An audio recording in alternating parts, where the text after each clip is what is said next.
sudah lama menjadi keyakinan umum bahwa seni sukses berinvestasi pertama-tama terletak pada pilihan industri mana yang paling potensial tumbuh di masa depan.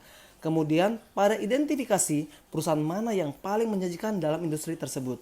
Contoh, investor cerdas atau penasihat mereka yang cerdas sejak lama telah mengidentifikasi potensi pertumbuhan luar biasa dalam industri komputer secara keseluruhan dan khususnya International Business Machine atau IBM. Begitupun dengan industri dan perusahaan growth lainnya. Namun, seni sukses berinvestasi tidaklah semudah menengok kejadian-kejadian di masa lalu. Contoh lain dalam industri penerbangan. Jebakan-jebakan tersembunyi memang terbukti paling berbahaya dalam industri penerbangan. Adalah mudah meramalkan bahwa volume lalu lintas akan tumbuh spektakuler di masa depan. Karena faktor inilah, saham-saham kelompok perusahaan penerbangan menjadi pilihan favorit fund investasi.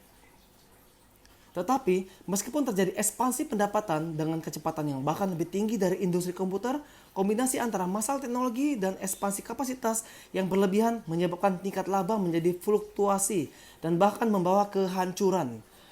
Di Amerika pada tahun 1970, kendati tercapai titik tertinggi baru angka lalu lintas udara, kelompok perusahaan penerbangan menderita kerugian sebesar 200 juta dolar yang tentu saja harus ditanggung oleh pemegang saham mereka. Kelompok perusahaan ini juga telah menunjukkan kerugian yang sama pada tahun 1945 dan 1961.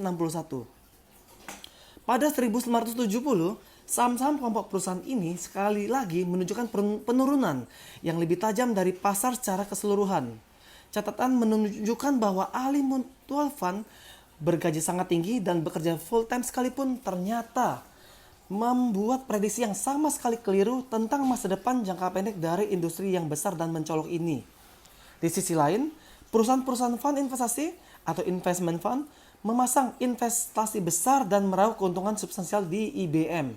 Namun, kombinasi antara harga saham IBM yang tampak tinggi dan kemustahilan mendapatkan kepastian tentang tingkat pertumbuhannya menyebabkan para perusahaan fund ini enggan menempatkan lebih dari katakan 3% dari keseluruhan dana mereka pada perusahaan berkinerja cemerlang ini.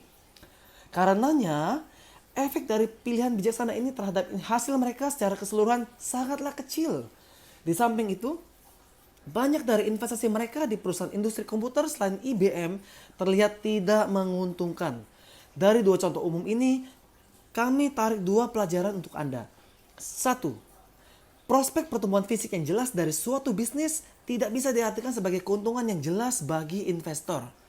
2. Para ahli tidak memiliki cara yang dapat diandalkan untuk memilih dan berkonsentrasi pada perusahaan paling menjanjikan dalam industri yang paling menjanjikan.